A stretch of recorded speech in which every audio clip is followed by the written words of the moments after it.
এই লড়াই শেষ লড়াই। মারণ কামড়ের বার্তা শ্রমিকের। নির্ঘণ্ট ঘোষণা হয়নি, তবে বাংলায় বাড়তে পারে ভোটের উত্তাপ। এই আবহে দলের নেতাকর্মীদের বড় বার্তা দিলেন রাজ্যের বিজেপির সভাপতি শ্রমিক ভট্টাচার্য। ২১-এর ভোটে রাজ্যের পরিবর্তনের স্বপ্ন বাস্তবায়িত করতে পারেননি গেরুয়া শিবির। এবার শ্রমিক বুঝিয়ে দিলেন এটাই শেষ লড়াই। কেন কথা বললেন তিনি, তারও ব্যাখ্যা দিলেন রাজ্যের বিজেপির সভাপতি।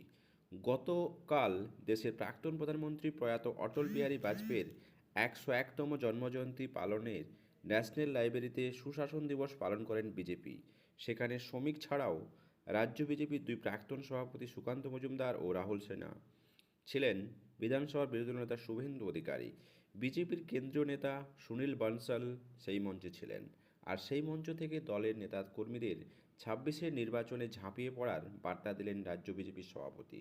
২৬-এর নির্বাচনে তৃণমূল হারবে বলে মন্তব্য শ্রমিকের। ২০২৬ সালে শ্যামাপ্রসাদ মুখোপাধ্যায়ের মাটিতে অটল বিহারী বাজপেয়ী সরকার প্রতিষ্ঠিত হবে তার জন্মবর্ষে। এটাই তার প্রতিষ্ঠা হবে এবং তৃণমূল কংগ্রেস চলে যাবে। তাকে কেউ রাখতে পারবে না। যদি এই মুহূর্তে এসআইআর বন্ধ করে দেওয়া হয়, যদি এই মুহূর্তে ইডি সিবিআই দপ্তরে তালা লাগিয়ে দেওয়া হয়, যদি এই মুহূর্তে বলে দেওয়া যায় যে কোনো নোটিশ পাঠাবো না, তারপরেও তৃণমূল হারবে।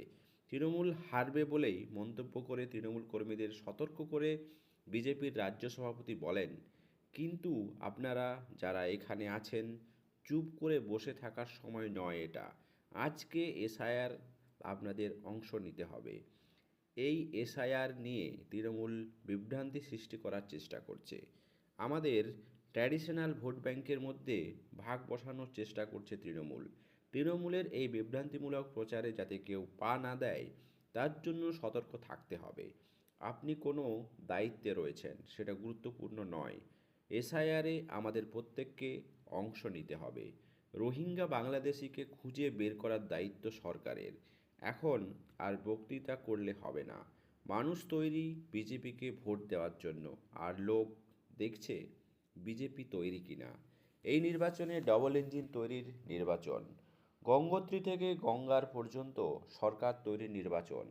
এই নির্বাচন জঙ্গলরাজকে উৎখাত করার নির্বাচন। এখানে না থেমে তিনি বলেন, প্রত্যেকেই জানেন টিকিট পায় না পায়, আমি মারা যাওয়ার পর যেন বিজেপির পতাকা বুকের উপর থাকে। নতুন করে বলার কিছু নেই। এই নির্বাচন আমাদের জিততেই হবে। গণতন্ত্রে জেতাটাকে শেষ কথা। এখন মানুষ পরিত্রাণ চাইছে।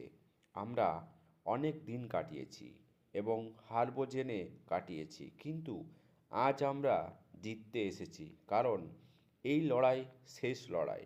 না হলে আর আমরা পার্টি করতে পারবো না।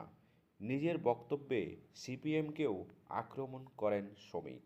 তিনি বলেন, ১৯৪৭ সালে ২০ জুন বাংলা ভাগের প্রস্তাবের পক্ষে ভোট দেন বাম নেতা জ্যোতি বসু আর রতনলাল বর্মন। ভেতরে ভোট দিলেন আর বাইরে বেরিয়ে এসে বললেন, বাংলাকে ভাগ করলে কে, শ্যামাপ্রসাদ আবার কে? এটাই বামপন্থীদের চরিত্র। এইভাবে এরা দীর্ঘদিন রাজনীতি চালিয়ে গিয়েছে। এই মিথ্যাচারের জবাব দেওয়ার সময় এসেছে। দর্শক, শ্রমিক ভট্টাচার্যের ডাকে বঙ্গে বিজেপির নতুন করে কি পদ্মফুল ফুটবে? সেই পদ্মফুল ফোটার লক্ষ্যে আপনারা কি প্রস্তুত, নাকি আপনারা আবার চাইছেন জোড়া ফুল? আপনাদের মতামত অবশ্যই কমেন্ট বক্সে কমেন্ট করে জানাবেন। চ্যানেল নতুন হলে সাবস্ক্রাইব করে পাশে থাকবেন।